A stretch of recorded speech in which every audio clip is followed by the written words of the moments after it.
Welcome back to a brand new episode of the MMA Beat. It is Thursday, March 15th, 2018. Hi again, everyone.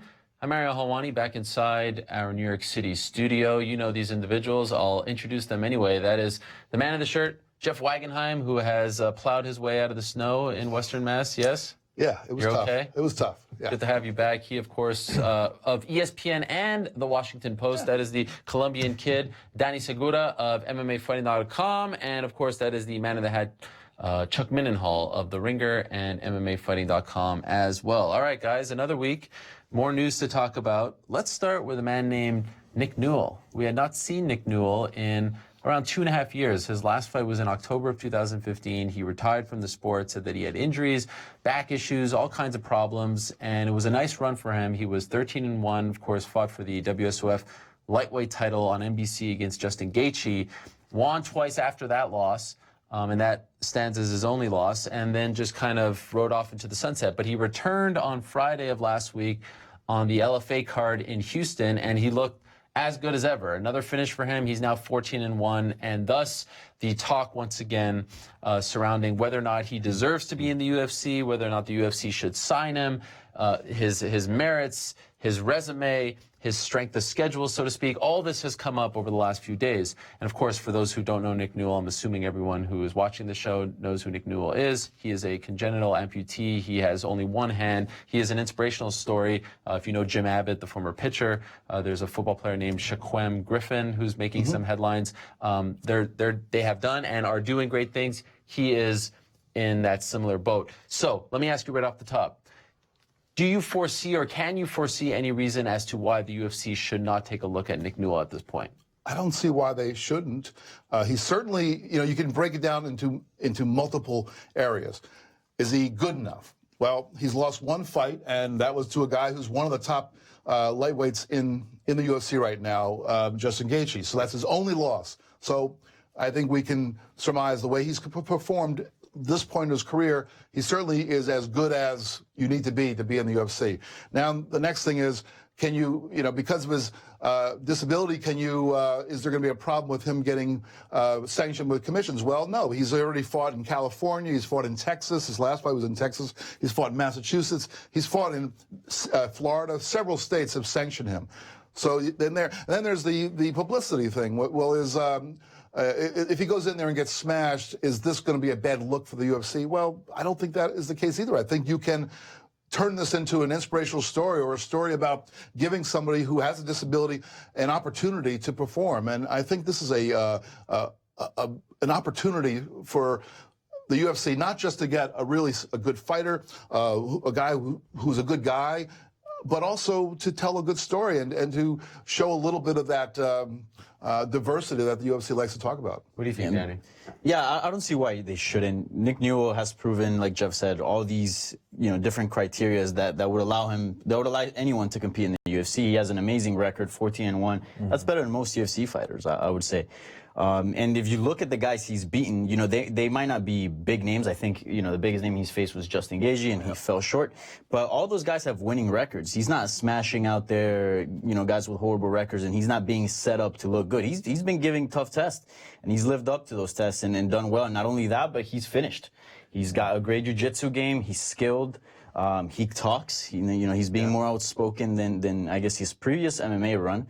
And, he's looking confident. He's looking good. He's got a great story behind him. I mean, I think this is actually a great opportunity for the UFC to, get him on board.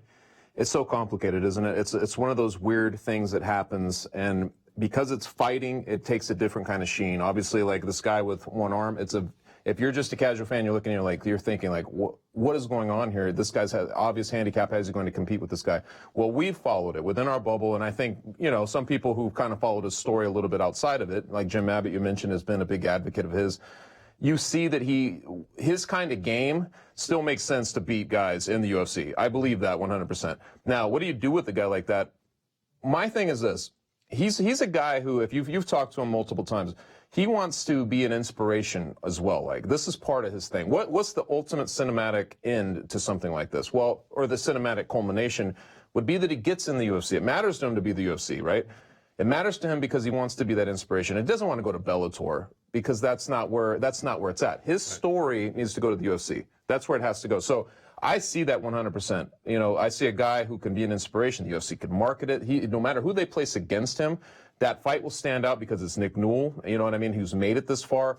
To me, I'm like, you don't give him a monster. You just put him in there against, you give him a guy who's, one of your lower rung, guys in the division, and you see what he can do. This is the whole thing. He makes it there. That's the whole thing. And I feel like the UFC at this point, the 14-1 record and everything else, has nothing to lose on that level. I understand the Justin Gaethje fight, because I remember how complex that seemed at the time. You watch Justin Gaethje, you see him getting, battered in there a little bit, and you think, this just doesn't look right. It doesn't look right to tune in and see something like this, because it doesn't look like he's able to, it doesn't look like an even playing field is the problem, right?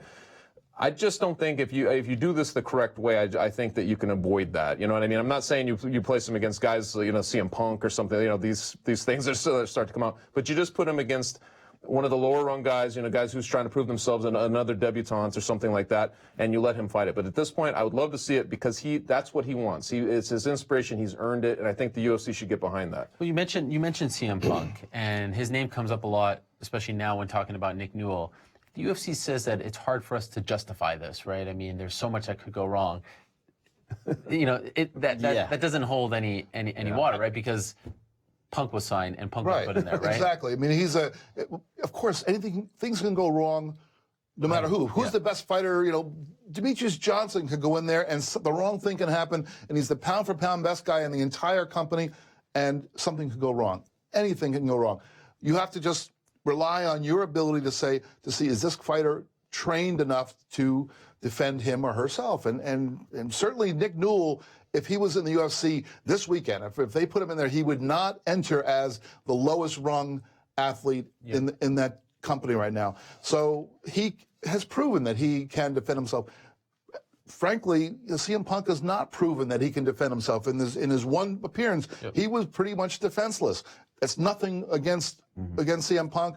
He tried his best. He's taking it seriously, all that kind of stuff. But if you're using that as a criterion, you can't deny Nick Newell. And I understand if he's, let's say, 14-0, and he'd be just fighting a bunch of regional guys, and you're like, I don't know how he does against a UFC guy. But he fought Justin Gaethje already, and Justin Gaethje is the type of guy that'll make you look bad. Look at what he did to Michael Johnson. Yep. And when Nick Newell fought Justin Gaethje, Nick Newell had some moments. It wasn't, a complete destruction. He had some moments there, and he's fighting a guy who right now is easily a top 5 lightweight, and he still managed to hold his own and go in there and compete. So we already know how he does against some of the top guys. He didn't get embarrassed. I love how people bring up the Gaethje loss as like a knock against him. Like, he lost not at all. No, I think as Danny points out, that actually is an enhancement. It's an enhancement to his resume. And the same math, obviously. If you remember, he fought a guy named Eric Reynolds, I think that was his name, who had fought guys like Eddie Alvarez. He'd been around and fighting these veterans, and he beat Eric Reynolds. I remember that being a big notch for him because at the time, Eric Reynolds, I know he hasn't been as good of late, but like at the time, he was actually a decent fighter, and I felt like that was the litmus test to see if he could go in there against a guy like Justin Gaethje. So it's not like he's fought just guys who have no name at all. There's a couple of guys in there you could point to. I will concede the fact that it's very easy for us to sit behind this table and say, yeah, of course, sign the guy. It's not our company. It's not our PR. We don't have to deal with the blowback, whatever the case may be. So let's play devil's advocate, Chuck. Do you understand why the UFC is hesitant to sign him? Yes, I do, because of what I just mentioned. If you're just tuning in, and it is weird, right? If he goes in there and he just can't compete against a guy like, I don't know who, just some, let's say middle rung guy in the division, and he's just getting beaten in there, and you can tell he just doesn't have anything for him. It's a one-sided fight. It will look bad. I mean, it's just the way it is. And then you think, like, why would UFC subject themselves to this kind of scrutiny?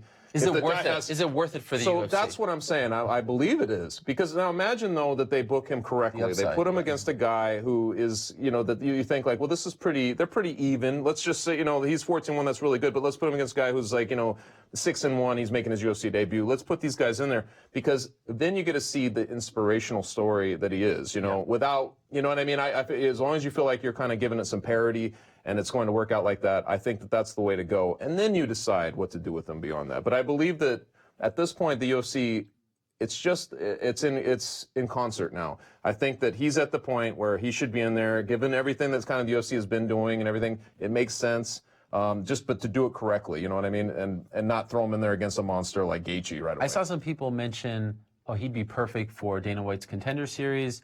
He'd be perfect for Tough. How do you guys feel about that idea? I don't know about Tough, but I think the Contender Series, I like it because... Don't you feel like he's above the Contender Series? I think he is, but I mean, it's also a good platform to launch him. And they will create more build-up given that he's matched up correctly in that card as well. But you're also taking a bit of a gamble because what if he loses? You can't just award him a contract. Sure. So you do take a little bit of a gamble there, but if he's successful, you get him in a platform, you get his name out there, people see that, he's competitive, against other guys, and, his UFC debut would be much smoother than just, having him fight straight on in the UFC. I mean, I think that I would actually look at the opposite way. I think that if they put him in the Contender Series, it's more about developing publicity for the Contender Series and raising the visibility of that show. Because frankly, we've seen the product of that series, which has been good, but I don't think that show has become, this iconic thing that everybody has to watch. And there's only been one season. Yeah. Right. So it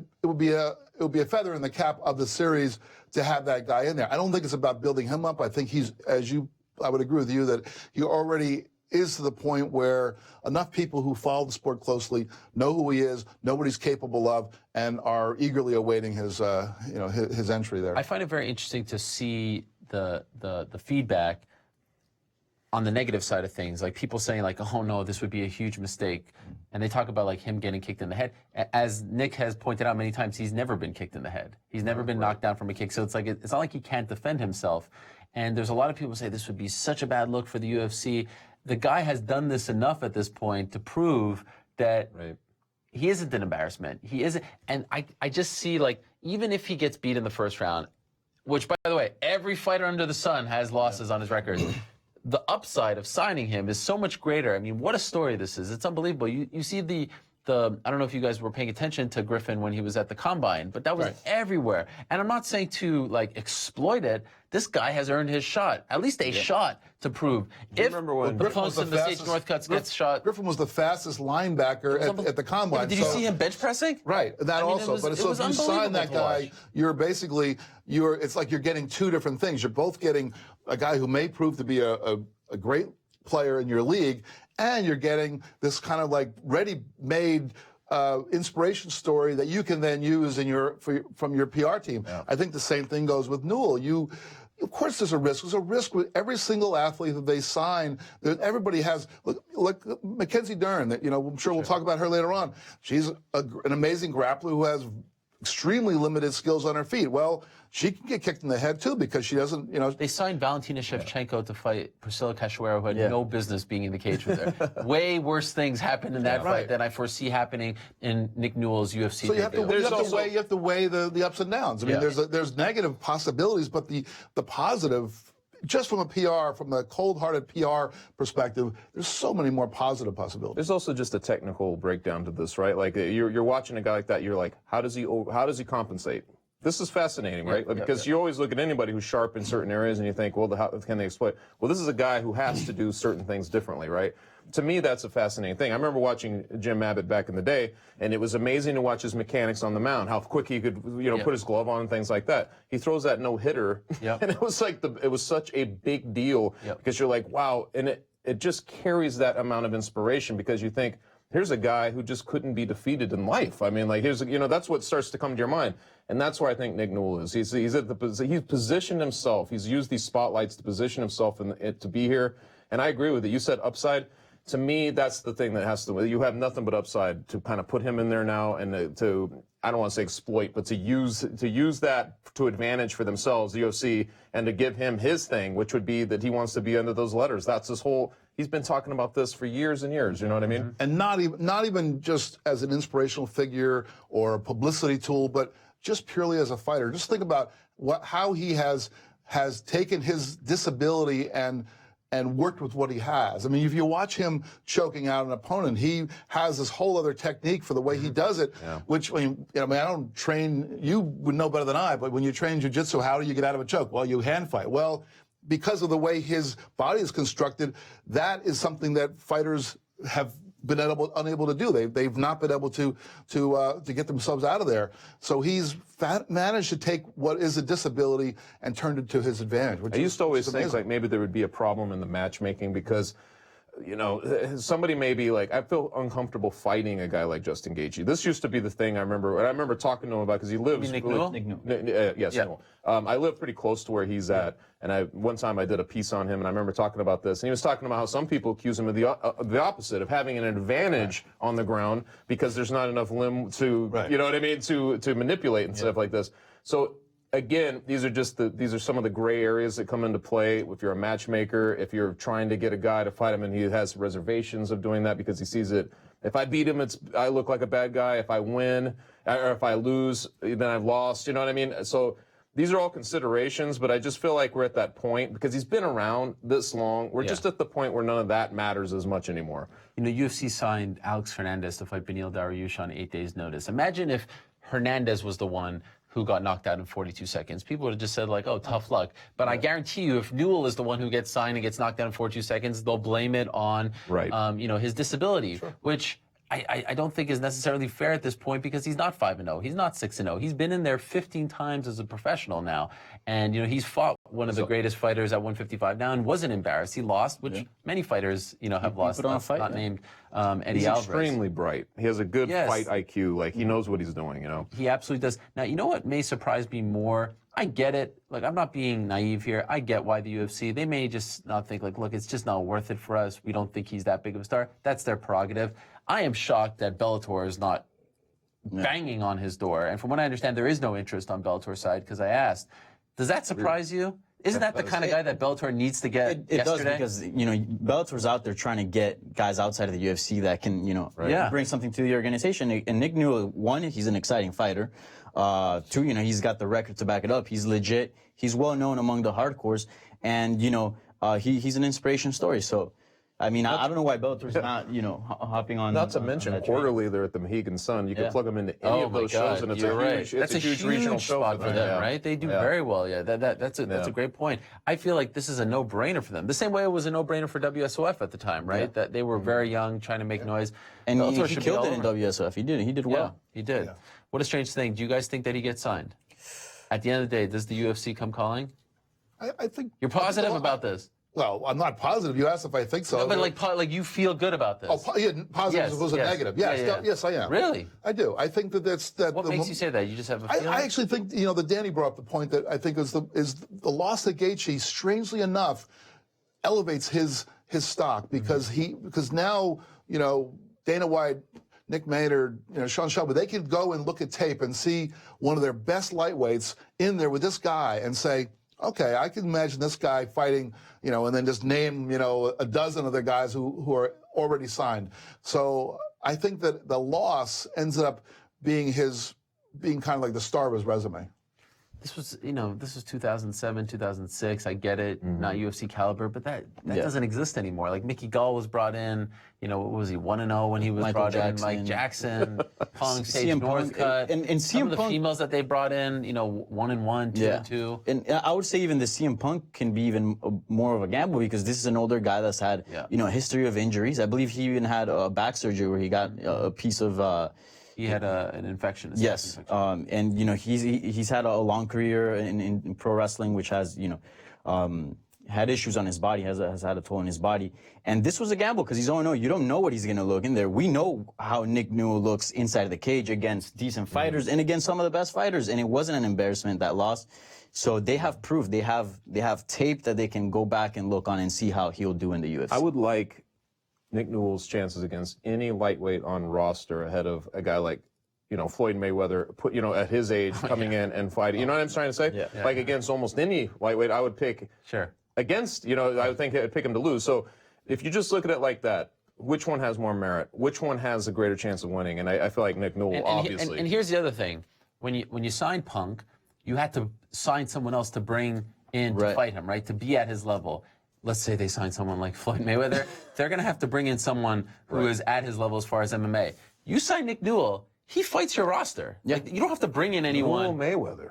No. But I'm being honest here. Like, you really don't have to bring in anyone extra here. Like, he can hang with all these guys. Yeah. Like, I'm not saying to put him in a title fight, but like, I have no problem with Nick Newell fighting Michael Johnson. You know what I mean? I don't. I really don't. He's gonna have to fight those guys eventually. So I mean, just give him a regular start like any other fighter. You don't get in the UFC. That's the only thing I would like to see is that just go against a guy who's give like him a similar, fair chance that you would give to any fighter that's 14 I would put him on the one. FS1 prelims of a pay-per-view, see how he does, then you move him up to Fox or pay-per-view. He is must-see TV. Like, I have to go out of my way to watch him live. He gets you on the ground. Yeah.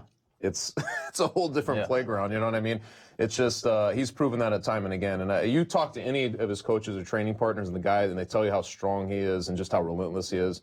I'm sold, man. I mean, I would just like to see it as a fan, you know, if you're watching it, you'd like to see him get that chance for him and for the UFC really to capitalize on that too. Above all, I'm happy he's back because he was too young to walk away, and he hadn't, you know, developed a lot of damage over time. He hadn't been. The story felt incomplete. Yeah, it I really feel like did. now it's to the point where that's what I think people have realized. His story was incomplete. You know? And it was such a shame that his NBC fight against Gaethje was during the afternoon of, I think, UFC 175. So it was completely eclipsed by the UFC event.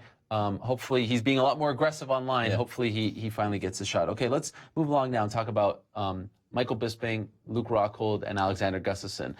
Three guys who aren't usually discussed in the same breath, but they're kind of involved in this little love triangle here. And it all centers around Luke Rockhold, who, you know, I may say maybe has been involved in one or two love triangles in the past. I mean, he's just a really good-looking guy, right? I mean, Polo Ralph Lauren and all that stuff. Anyway, there appears to be two options for Luke Rockhold post-Yoel Romero. It seems like there's interest in the Bisping fight, the trilogy fight, a potential retirement fight for Michael Bisping. And Alexander Gustafsson is very aggressive in calling out Luke Rockhold. So if you're Luke Rockhold and the UFC says, where do you want to go? What do you want? Which avenue are you taking?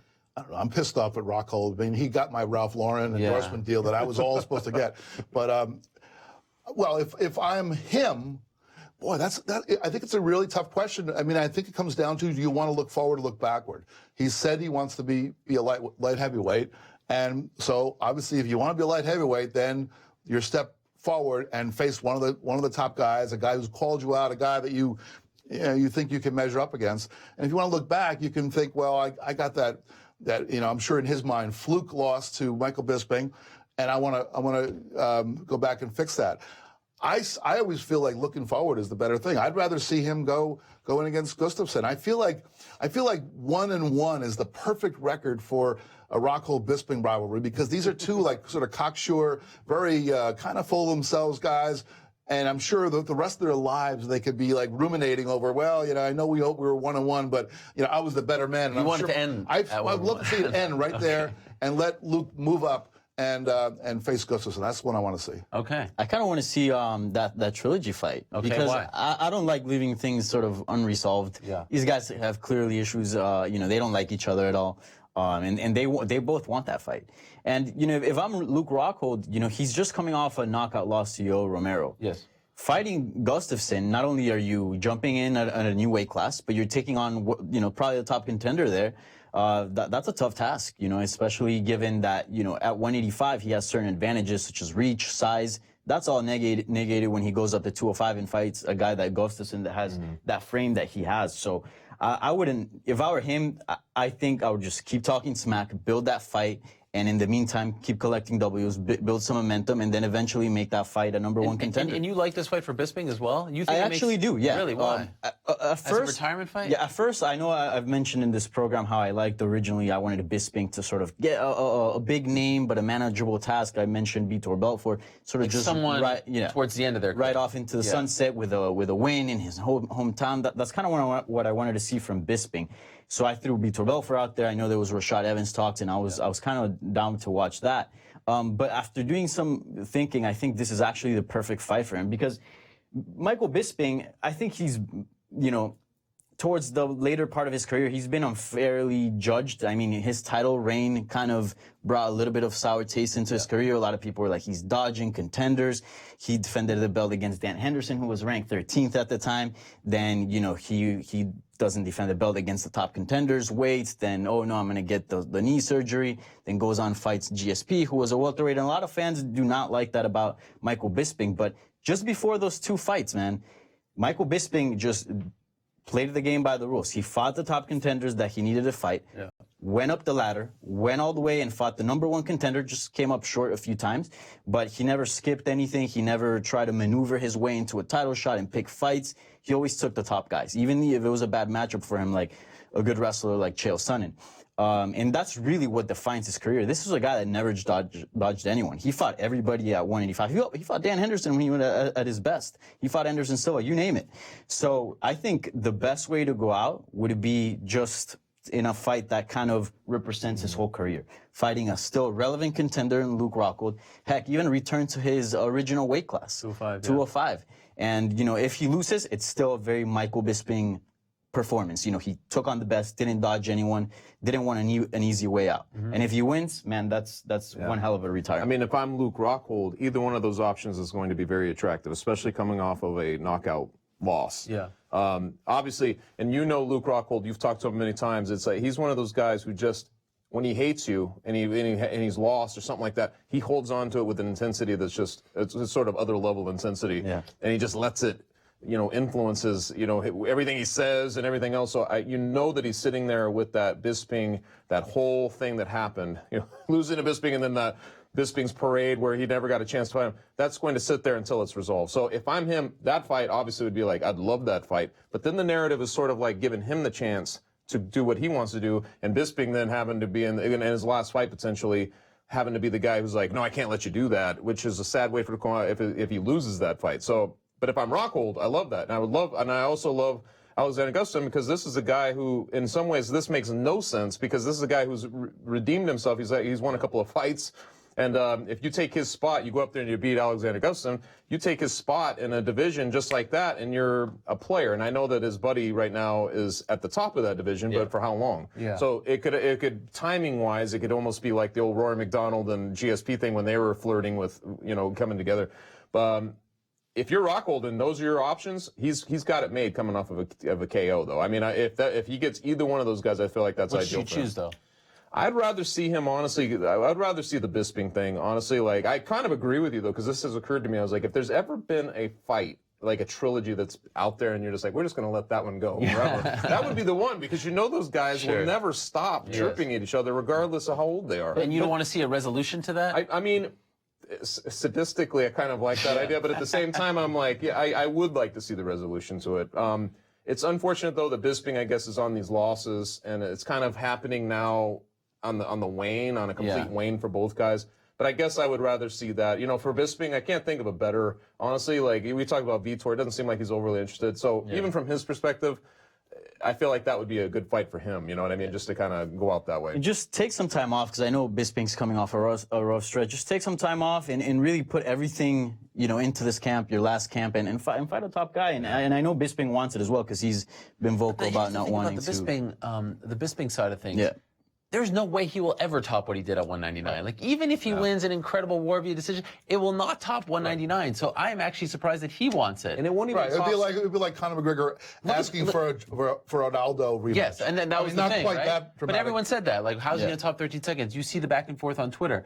Rockhold just gave him one right down the middle there because he had the last laugh. Yeah. He showed him the finish from Australia, but then he's like, yeah, but what about when I knocked you out and stole your belt? Like, there's no way in hell that he will ever top that. That was a bad That's true. He can hold that on him. Exactly. So I'm actually surprised, given the kind of competitor that he is, that this is even something that is of remote interest to him. And I would also like to add, doesn't it feel like maybe the Gustafsson-Rockhold can be a big rivalry? Like, possibly. I love that idea. Because Gustafsson has history with his teammate, Daniel Cormier, and Daniel kind of went in there and took part of that rivalry. Just waited an extra week. If he just waits an extra week, this thing would be like fire, right? Yeah. It's just that he came in right afterward and you're like, dude, what are you doing? He should have come in before. Right. When going into that fight, going into that Romero fight, Rockhold was already talking about 205. That's when Gustafsson takes his shot. The fact that he did it on the Tuesday after the knockout seemed a little petty. As Rockhold put it in his own words, he said that was petty, but he still liked it. He still liked the idea. It also might add up to wait till Rockhold chimes in. He will like it, And also, you look at the landscape at 205. I mean, witness the fact that Jimmy Manuwa is fighting Jan Blachowicz on Saturday, and that's just a fight. But here's the thing, like, that's a rematch of a fight that did not need to be a rematch. Yeah, there is nothing going on at 205. And Gustafsson in this weird spot right now where his two teammates, Ilir Latifi and Jimmy Manuwa, are like part of the, like 3 out of the top 5 guys train together. It's very awkward. So if I'm Gustafsson, I'm all over this because I don't really have anything going on right now. You need some imagination infused into that top space because of that. Like, just, there's not a lot going on at 205. Very so little. Even Rockhold coming off a loss, you just put him in there. Because I think all of us can agree that he hasn't quite hit his potential. We talked about this a couple weeks ago where if you were looking at a guy, you're like, watch out for him. Who's the guy who could be dominant for a while? I think all of us might have said Luke Rockhold. The way he looked against Chris Weidman and, you know, some of his fights he had coming in, he just looked that good. So for him to not be on that track, you feel like he still can be on that track, and maybe it's at 205. That's still appealing to me, especially because all those guys, man, either they're aging out or, like you said, there's some kind of, you know, brotherly thing going on with them, or, you know, whatever the case is. But there's just not a lot of imagination at the top of 205 right now. So he adds that to it. What do you think of Gustafsson saying on Monday that he feels like DC's taking the easy way out by fighting Stephen Miocic? Yeah, I mean, obviously Stephen Miocic is an easy fight. That's Let me just take on the heavyweight goat. That's Okay, feeling. so you guys agree with him? Of course. Yeah. Yeah, that's easy. Yeah. Okay. You agree as well. Yeah. Okay. We shall It leave would have it been at even that. easier if you took on, you know, Stipe and these, you know, and, you know, take the entire, Heavyweight division. yeah, take them all on. Okay, so while we're playing this, like, okay, which door would you rather game, how about Demetrius Johnson? It feels to me like the TJ Dillashaw fight, if you want to call it a super fight, the champion versus champion fight, it kind of feels like it's slipping away. DJ saying on Monday that talks are dormant at this point, and it feels like there's a little more momentum to maybe do the Cejudo fight against DJ and then go back to the TJ versus Cody fight, which they tried to do at the last minute for 222. If you're the UFC, which avenue are you going? Are you trying to keep things separate right now? Are you trying to just keep the 135 champ fight the 135 contenders and the 125 champ? Or are you trying to finally put this together, which Dana White has said in the past he likes this idea, but it doesn't seem like there's as much enthusiasm about it these days. It does seem as though if it's dormant, that really tells you everything you need to know. I mean, typically, I'm not one to force these so-called super fights. I feel like if your division is ripe with some contenders, let the contenders go at each other. Let the contenders, you know, see who gets that title shot, and then let that person go for the belt. It's when the weight class is kind of dormant itself that you start looking for these champion versus champion fights, or that if there's some other reason that it just beckons. And I don't feel like this one beckons. And I think part of the reason, and I know DJ also addressed this, is that it would be for the 125-pound belt. And I just feel like that's kind of a weird it's sort of weird having two guys fight when neither one is willing to defend his belt in the division of the other. I mean, I don't think DJ wants to defend. He said he doesn't want to defend his belt at 135 if he were to win it. And could you imagine Dillashaw, the 135? He has said that he would do it. Now, whether or not that actually he comes has to not fruition. yet even cut to 125 yet once. Right. So if he's going to like win that belt, and then so now he's the champion in two divisions, he's probably going to, at the best, he might slow the division down because he also has a belt in other divisions. So it's kind of a recipe for making things murkier than as opposed to making things clear. So you are in favor of them keeping them separate? I'm not. Cejudo, Yeah, I don't. Dillashaw, I mean, I'm not excited about DJ Cejudo right now. That's the issue. I don't feel like that's Cejudo's a lot better than when they fought the first time. Yeah. Right? He has improved. Yeah, that's one of the reasons why I'm kind of split about this matchup, because Cejudo just feels like a guy that's not done with MMA. He's. I mean, No, if, not at all. slightest. Like, I mean, as far as his ceiling goes, like we saw what what he's been doing towards what he getting did to to DJ. Sergio Pettis. But afterwards, I mean, I think it was the Sergio Pettis he wrestled, but I don't remember if it was that same fight or maybe the fight before where he was just switching stances and he looked like Lyoto Machida out there. He looked fantastic. And he's going down to Brazil, training with the Pitbull brothers. And he's picking up striking, and I really do think this guy could be a serious challenge to Demetrius Johnson. Maybe not now, and I think he recognizes that because he said it before. I want the second crack at Demetrius, just not now. You know, I think he would take it now. I mean, think he he said would that take before. I think after his last win on his press conference, it kind of reminded me of Claudia Gadelha, the Joanna Jędrzejczyk fight situation where she was like, you know, I know I'm number 2, but give me some time. And I think this is a guy that can still make tons of improvement, be a serious challenge to Demetrius Johnson. Just give him some time. That's been the history of the flyweight division. You just keep rushing guys that are not ready. You gotta have enough time. And I think Cejudo it's also been the history of Demetrius Johnson, right, to beat somebody and then let them get better and then to come try again. Yeah. We've seen this scenario so many. It takes on a pattern almost. But Cejudo has given us enough little evidence, enough things out there to I make agree us 100%. believe that maybe he could be, especially in the Sergio legit Pettis contender. fight, where you watch it and you think like, okay, this is starting to get interesting because who did he beat right beforehand? He beat Who's that? Cejudo? Cejudo. He Wilson beat, Hayes. Right. Yeah. So In that one Edmonton. was impressive. Yeah. 'Cause that was like, whoa. But it was the Pettis one that you think, okay, now we're starting to get somewhere. Now you're starting to see somebody who might actually cast some doubt. But I believe still to this day, psychologically, as a fan or as a promotion, that's really the whole goal here, is to cast some doubt over a DJ fight. That's the whole goal at this point. You don't want to just think that it's predetermined. Here, we're going to put this guy in, because this is not translating. The whole thing that can get him over bigger is to give him a guy like Dillashaw at this point that will give an ounce of doubt where you think, wait a minute, I don't know how this one will go. I feel like that's what he needs. And then if he wins this one, if he wins that fight, I feel like we'd be looking at I feel like he would transcend in a new way, because I feel like then people will have conquered something within their own thinking about him, that says like... Is Dillashaw that guy? I think so, to an extent, because there's a couple of factors. One, he's been around enough, and he's beaten some good guys. And that last one, he holds a belt. He's a bigger guy coming down.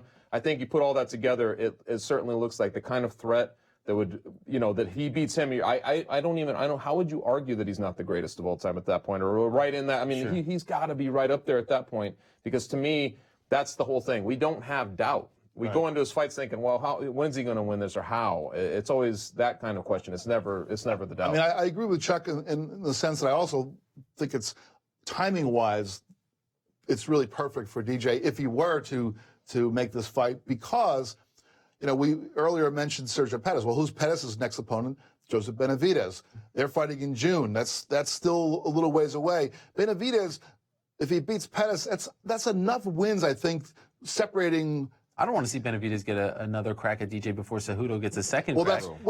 I would have no problem. I would have no problem with him getting a second crack a third crack before Cejudo gets a second. Really? I just don't think that. I think he needs to come back, because he's been away. Yeah. He needs to go out and have a convincing win. That would be what it would be over like the guy Cejudo just beat.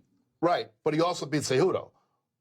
Oh yeah. So okay, fair enough. I mean, I think that look. I mean, It was close, but I'll concede. I'll concede. It was a very close fight. I mean, there was 1 point. A lot of people, you can argue that Cejudo won that fight. you could, but Yeah. if you watch the again, referee went like this. Sure. With Well, it Benavidez. was the Nevada judges But special. my point is that fight, that Benavidez fight doesn't happen until June. So there is a little bit of a window of opportunity. And if DJ wanted to do what Chuck's suggesting, which is to take on some, the kind of, bigger, more decorated opponent, you get that in there, and then you come out of that, and now you're a bigger, more popular 125-pound champion. And what do? Now you've got a choice between Benavidez or Cejudo, and you take one of those guys. And you've beaten both of them, but now they're both bigger and UFC better. is at its best when vulnerability is in play, right? Like you have a guy that's kind of like, he's got a historic record at this point.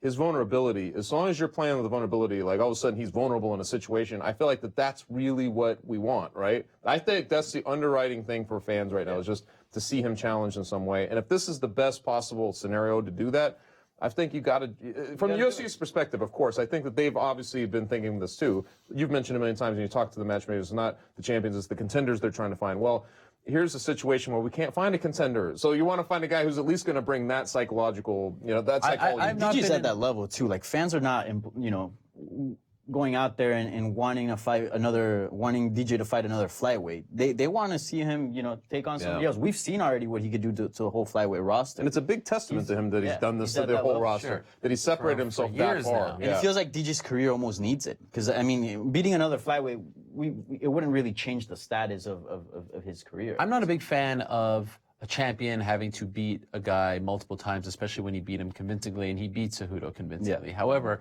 I felt at the time, UFC 197, that it was too soon for Cejudo, that they rushed him. As you mentioned, that's been the issue with the flyweights. They rushed these guys.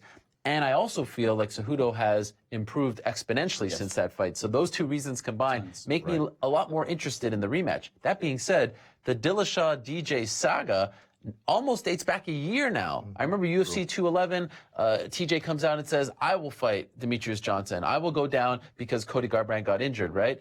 And Dana White campaigned for. Like, we've been talking about this for a while now. I want to see what happens. TJ has put his reputation on the line and said, I will make that weight and I will be the guy who beats the streak. This is a phenomenal story. And so I feel like the Cejudo rematch can wait. I feel like the Cody Garbrandt rematch can wait. Garbrandt never successfully defended the title once. I think that Garbrandt has many more title reigns in his future. I don't want to write him off. I don't think we should write him off. He's a phenomenally talented fighter, and he had a bad night in New York. By the way, he almost finished him in the first round of that fight, if you recall. But I want to see these guys go toe to toe. Let's do it. The situation of re-emphasis on winning, like, right? It's just like, I know it was under circumstances, but when Holloway had to do it twice against Aldo, you know, it's like he has to do it, show it again. You know, it makes sense from his perspective a little bit. And even with the middleweight title fight that's coming up here, same thing. You know, it's like, okay, well, now I have to do this again. Whitaker has to do this again to Romero. There's something that takes away. I don't know why it is. It's just the direction the challenger is coming from. It takes away a little bit when it feels like the A side of that has to do it again. You know, especially back to back. Yeah. Okay, so we'll see what happens there. That's a developing situation. Yeah. Now I want to ask you guys about this situation that is no longer developing. It's pretty firm at this point. Cynthia Calvillo was suspended following her loss at UFC 219 because she failed a post-fight drug test for marijuana metabolites. She was suspended 6 months by the United States Anti-Doping Agency, but there was the possibility of dropping it down to 3 months after some further testing. However, Nevada Athletic Commission announced recently that they have suspended her for 9 months. So they gave her 3 months more than USADA, and there's no wiggle room there. Like, they did not leave it open to a potential reduction of suspension. What do you make of this ruling by Nevada? His beat. I just think it's foolishness. I mean, we've had this discussion over and over again about having the presence of marijuana metabolites in your system does not establish that you competed while intoxicated. You know, I think that's really ultimately what is the reason for having drug tests during competition. You don't want someone to walk into the octagon with while they're high on weed or while they're drunk, on alcohol. That would both make them more susceptible to getting hurt, and also certainly marijuana is successful in helping with pain reduction and all that. So it would give you both an advantage and disadvantage, but it alters the landscape. That's the only reason why you would have these tests. Well, they don't establish anything by testing for metabolites. He might have smoked marijuana. I'm sorry. Yeah, I'm thinking of all the fighters that had this happen. Yeah, she in this case might have smoked marijuana, 4 days earlier during. There's no way to find out. Who knows? Yeah. Who knows when she did? So unless they can establish that she walked into the octagon while under the influence, I just don't see the point in doing this whole thing. I just don't see why. Yeah. Like, why does Nevada? Why? It's like USADA's already come down. It's like we've already gotten this far. We already kind of know what this is about, and then you come in and say, nope, 9 months. To me, that's the thing. I'm like, why does Nevada have to do that? Yeah, I just don't. What's the line of thinking? Why 9 months? Everything has always kind of been in uniform with USADA in this new era. Why did they feel the need to add 3 more? Especially given that it's metabolites and so it's every time we go in this discussion, I feel like it's always a question of why. What motivates this? What is Can I tell you my favorite part of this story? And again, someone actually got mad at me last week because I mentioned that I'm not a marijuana smoker. I have nothing against marijuana. I think it has. You didn't even know an e-cigarette from a. No, a blunt, a joint. All this stuff is so confusing. But I have nothing against. I think it does wonders, and more power to everyone who enjoys it and does it for medicinal purposes, for happiness purposes. Do your thing. Be happy. This is what I love most about this story. Chairman of the Nevada Athletic Commission is a man named Anthony Marnell. This man is heavily invested in the marijuana business. He has investments in dispensaries. This is a guy who clearly is a fan of this business and this practice, I would think, unless he's just doing it for, monetary gains. And then the hypocrisy to add on 3 months, to not just forget about the suspension, which is debatable in its own right, to then tack on 3 months to the United States Anti-Doping Agency. Who are you guys to tack on 3 months? Well, it does come down to the money. I mean, it may be that they were able to establish that she procured her cannabis at a dispensary that was not owned by Marnell. Perhaps a competitor, was a place that sold. But no, but I'm serious about the money thing. It really is a money thing. Let's suggest that Conor McGregor tomorrow comes out and announces that he's coming back and he's fighting, and the UFC the next day goes out and schedules him to fight on a Vegas card. And let's then suggest that during fight week, before all the money's coming in, McGregor were to pop for marijuana and metabolites. Well, it would have to be in competition. In competition. It would have to be like right Let's say it happened right before. Yeah. Now they have to cancel the fight. All that money gets lost. Do you think that they would? Do you think that Nevada would do something that would prevent their biggest cash cow from No, but to be fair to this example, it would be virtually impossible to get that test. So he would have fought already, right, to get the in-competition test. I understand what you're saying. But you know what I'm saying. Yes, I understand. This is not a star athlete who is going to bring the Nevada, a ton of buckets of cash. I guess to Jeff's point, it'd be, let's say, if he would have tested positive, and then he would have been like, well, I want to take a fight in 3 months. Yeah. Then in Nevada would have. Well, we remember when he threatened not to fight there again. Yeah. What happened? Yeah, we know that that place is just all. And not only that, on top of that, she was fined. Just them playing fast and I think it was like loose, $6,000 or something. I think Calvillo, if she had won her last fight in December, would have won more fights than any other UFC fighter. Yeah. This is a person who I think the UFC is pretty high on, pardon the pun, but they wanted her to, they were kind of ready for her to do something. As she comes out, she doesn't win the fight, and then she goes through this, and this, I just don't like that. Like, the whole derailing of somebody like this. For what? To me, I'm like, USADA came in and we knew what the situation was. I just don't get why they have to put an extra layer of authority onto this. It just tells me something about Nevada every time when they do this. I would like to say that maybe the suspension is not that bad. I mean, I don't like the idea of a suspension, but I'm saying in the long run for her career, she's taking a long break. She's a prospect. We saw, for example, what Sage Northcutt taking fights back-to-back, and we've talked about it here in the show, how, it's hard to make improvements when you're taking fights back-to-back. This sort of at least gives her. Yeah, but guess what? It's not on them to make that decision. That's true. She may need the money for all we know. For sure. No, 100% correct. Her.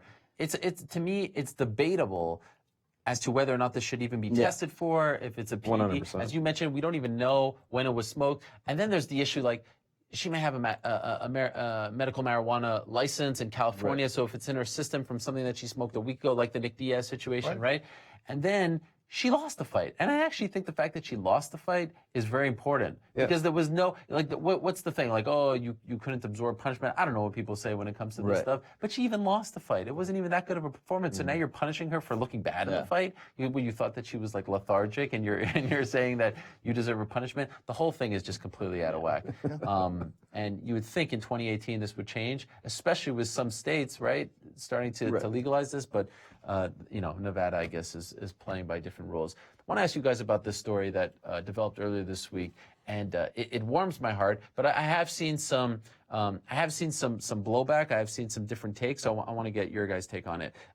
Bellator was supposed to have an event headlined by James Gallagher in Budapest on April 6th. The night before UFC 223 over here in Brooklyn, James Gallagher gets hurt, and they pull a rabbit out of their hat.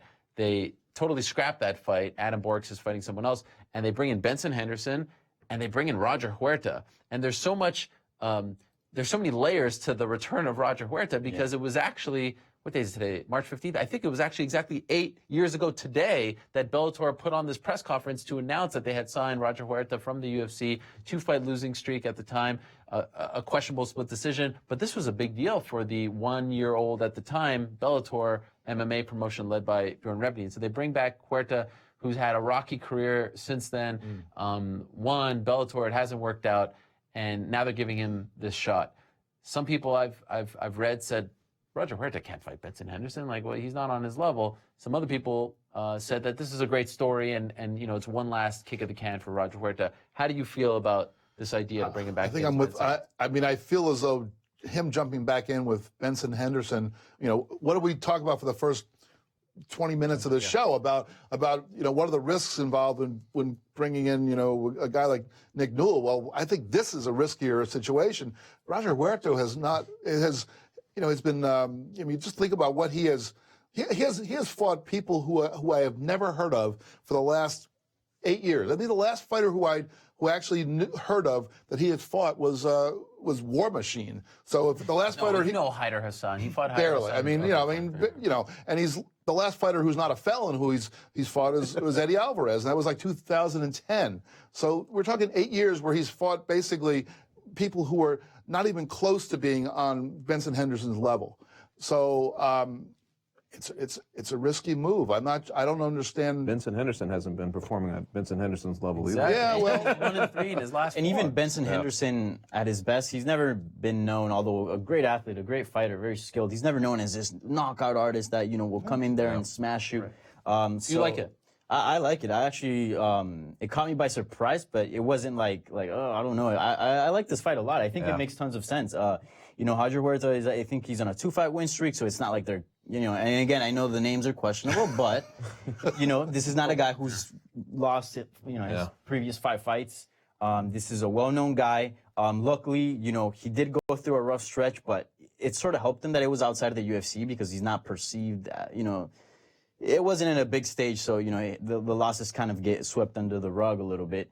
It did almost appear like he died in the cage when he was. That is true, soccer kick. But luckily in Bellator there are no soccer kicks. So no, I know, but that felt like the death of Roger Huerta, MMA fighter. But he came back and he picked up a few wins. And Benson Henderson, it's not like he's this killer that came into Bellator and he's destroying guys. In his debut against Koreshkov, right? He got manhandled and he thought, okay, maybe it's the weight. Then he fights Patricio Pitbull. And, Patricio suffers an injury. Michael Chandler goes, the next one isn't it Patricio? And then he gets, yes, you're right. He fights Patricio, and he won that fight, but he lost that, they only fought for 1 round. He lost that first round, in my opinion. He did not look good. He won that fight because, his opponent couldn't continue. And then Chandler, obviously, we know he's a fantastic fighter, and that was actually a pretty good fight. But, this is a win-win for Bellator. I think, if Roger Huerta wins, you got a fantastic story. He's back in Bellator. This is a guy that, speaks Spanish, that can sort of reach that demographic as well. And then on top of that, you got, Benson Henderson. If he picks up the win, he sort of gets some wind back in his sails. And, because he's lost. He's not a promotional figure that you can push as much now just because of his previous performances. He gets a little bit of wind. You said that it warms your heart. And it's one of those weird situations because this guy actually has a very strange, camaraderie, I think, with the way things played out in MMA. His place in MMA is very weird because, that Clay Guida fight is still one of my favorites because, you just think back to the way he came out, and I still remember him doing that. I watched that a bunch of times. I actually was just at a piece on Nicholas Dalby. And that's the fight that came to mind when I was writing it because he had his comeback against Darren Till to make it a draw. And I was just thinking about that fight, that specific fight when he got off his bench in the last round and came in there and did that. Gets in Sports Illustrated, right? And he gets the cover of Sports Illustrated and has gone 4-8 since then. It's like the Sports Illustrated jinx reached its hand into MMA. But I still feel like when you think about Roger Huerta, you think about all of that stuff. For whatever reason, it's like that's where he was, and then it kind of drifted into this weird ether that all of a sudden he's living in Thailand and he's fighting these guys. It's just, his trajectory is very weird. He's always been a very good, a very good guy, I think, down to earth. He's probably I'm sure he's went through many problems of his own personal problems. But he's coming back. I think it was a left field thing, but you're right. There's something really benevolent about hearing that he was coming back. I was like, wow, this is that's a name I haven't thought of in a long time. What does he have? All of a sudden there's this intrigue because he's been gone. He's been gone for so long and fighting. He has not been winning a lot of fights. But why shouldn't you see a guy like this get a chance again when he occupies that space in MMA's history? You know what I mean? I just think it's a setup to kind of lift up Benson Henderson, with a relatively vaguely named fighter. Is there anything wrong with that? And either way, not necessarily. I mean, one way or another. Huerta is a willing participant, and in fact, he only asked for a 1-fight deal because he's betting on wants himself. this. Well, good for him. I mean, I don't want to tear the guy down. But when I look at the fight, I think, Henderson's not been, at his level. He's not been at his own highest level. But this seems like a fight that doesn't seem to weigh out evenly for me. I love the idea because to me, either Benson Henderson looks great in the fight, and you've invested a lot in him. You signed him, on a winning streak, and he hasn't panned out, as you mentioned, or you get Roger Huerta back. Yeah. You know what I mean? Worst case scenario is it's like a really dull fight that goes the distance. Yeah. And you have no care of seeing either guy. Goes to a draw. Can I tell you my least favorite part of this? The fact that it's the night before UFC 223, so it's going to get like zero attention, right? Because that card is so great. And again, it's going to air via tape delay here in the United States. You know, it's just unbelievable. Not That's only good. That's the best thing. Yeah, that is when the best when it's tape delay, then you know beforehand. Hey, should I whether or watch not this? You should watch it.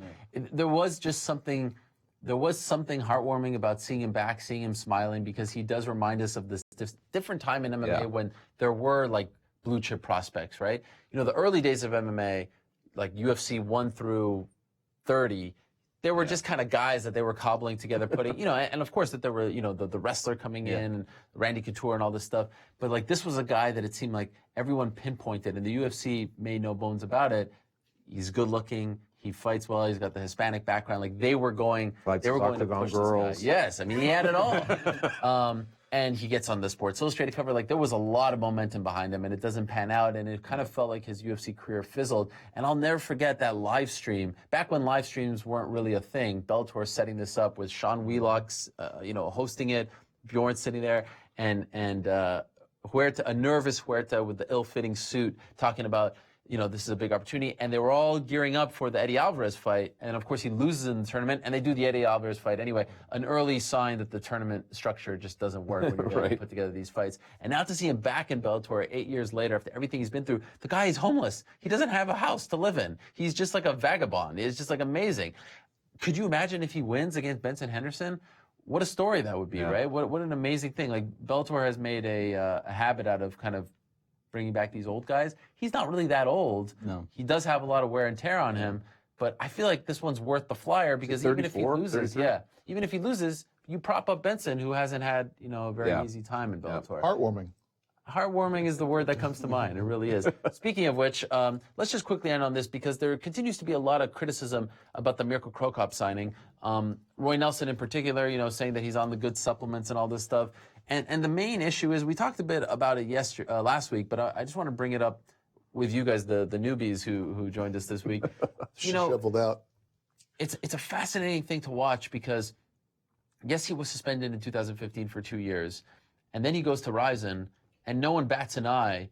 But yet now that he's in Bellator, people are like, well, wait a second, you didn't serve that suspension. Do you have an issue with this signing from Bellator's perspective? Well, the suspension was USADA, right? Yeah. And what are the first two letters of USADA? U.S. Interesting. United States. So it would seem like, I don't know how much sway USADA really has with the various state athletic commissions. Obviously, we saw in Nevada that Nevada just did its own thing in the other case we talked about earlier.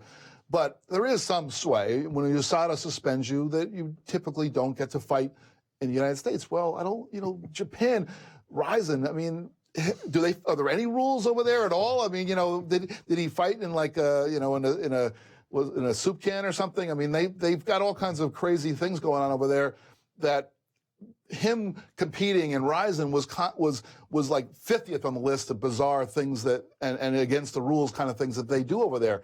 So yeah, of course, when he went over there, people just like shook their head and thought, well, yeah, he's on suspension, but he's following a different set of rules now. But now he's going to be fighting in Bellator, which purports to be, you know, the number 2 promotion. London, right? It's in London. I know, so it's not. I know it's not but it's Bellator. It's not so it doesn't apply as a U.S. commission, but it's still Bellator, number 2 in the world. And you would think that they would have some criteria. And you know, the bigger front though is like, you know, Roy Nelson. I have no interest in the fight. You know. Well, Way to be blunt. well, that part too. But I want to ask you about that because why the UFC is involved in a business relationship with USADA, right? They pay USADA to oversee their drug testing.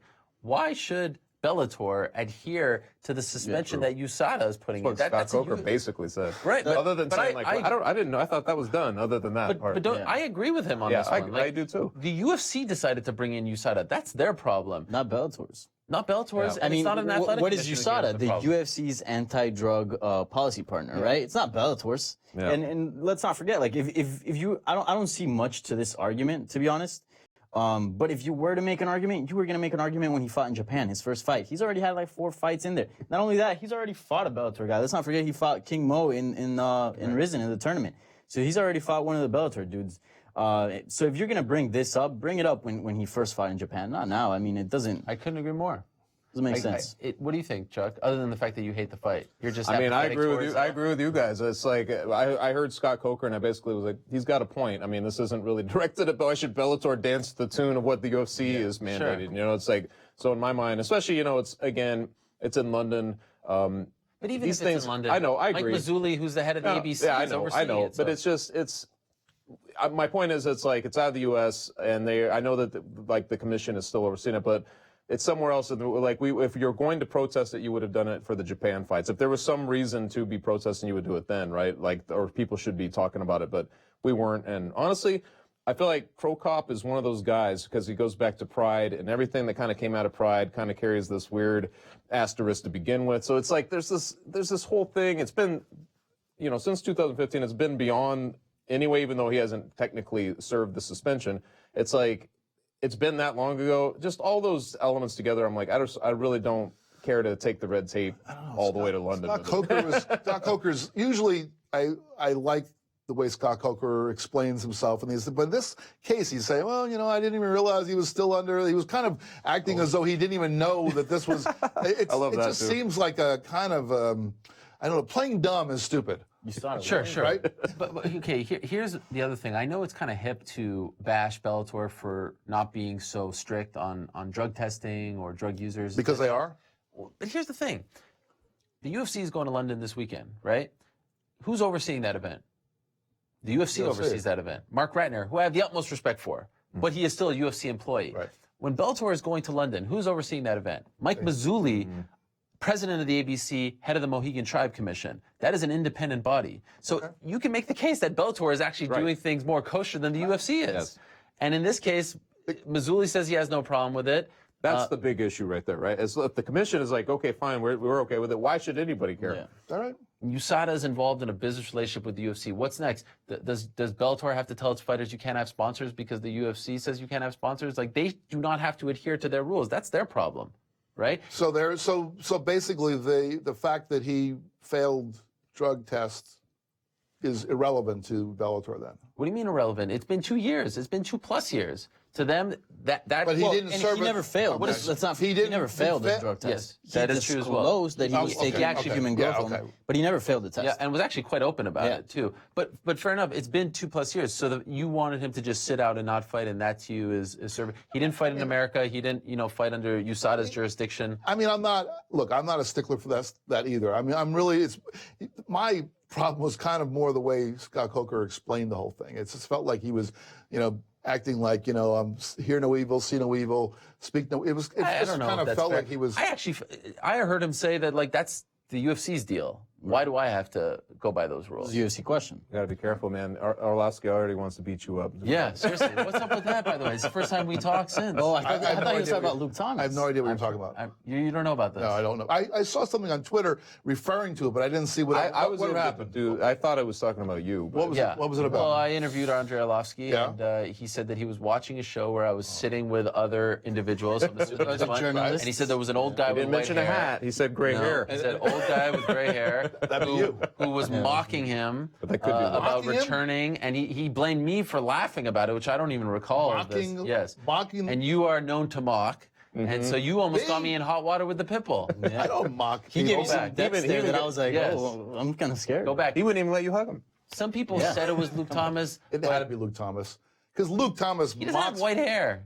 Luke He is is salt and somewhat. pepper. Salt and Luke is not that alienating. He would not alienate No, an no. No, Luke is so. He's just a nice It's a guy. 50. So you have a 50% chance. I would We like need to. for I you need go you to back produce home. the tape and find Produce a the place. tape. Find a place where I said something against Arlovsky. both. Yeah. He was very, very fired up about this. Well, he wants a piece of me. He does. Oh, okay. Good luck to He has you. to get through Mendenhall first. He was so offended that you would question his place in the UFC. Based on what he said, I think it was around the time that he came back. I don't know why he held on to this for so many years because I've interviewed him many times since. But he said that These guys let it fester, man. you were mocking and I was laughing. in his mind, sort of agreeing with your mocking, which couldn't be further from the truth. course. I think I was the only one actually was defending the whole thing. Yeah. So If you're in watching. his good graces. Yeah. You are not. All right. So Well. would you like to apologize to Andre Arlovsky? I don't know what I did. I Just apologize for Yeah, I'm saying going to it. give like a non-apology apology. The best apology is if I offended you. If I offended anybody, I'm very upset that somebody was offended. All right. On that note, time to say goodbye to everyone over at MMAfighting.com and YouTube. If you've been watching us on Facebook as well, you know the drill now. We go exclusively on Twitter. We answer some of your questions. You've been sending them to us throughout the morning, either on Twitter using the hashtag #TheMMABeat. You know the drill. We call this After the Beat. So go over to Twitter right now. I'm giving you a countdown of 5, 4, 3, 2, 1. That was a horrible countdown. I did 3 twice. Did you see that? It was just horrible. I totally botched it. Anyway, After the MMA Beat starts right now.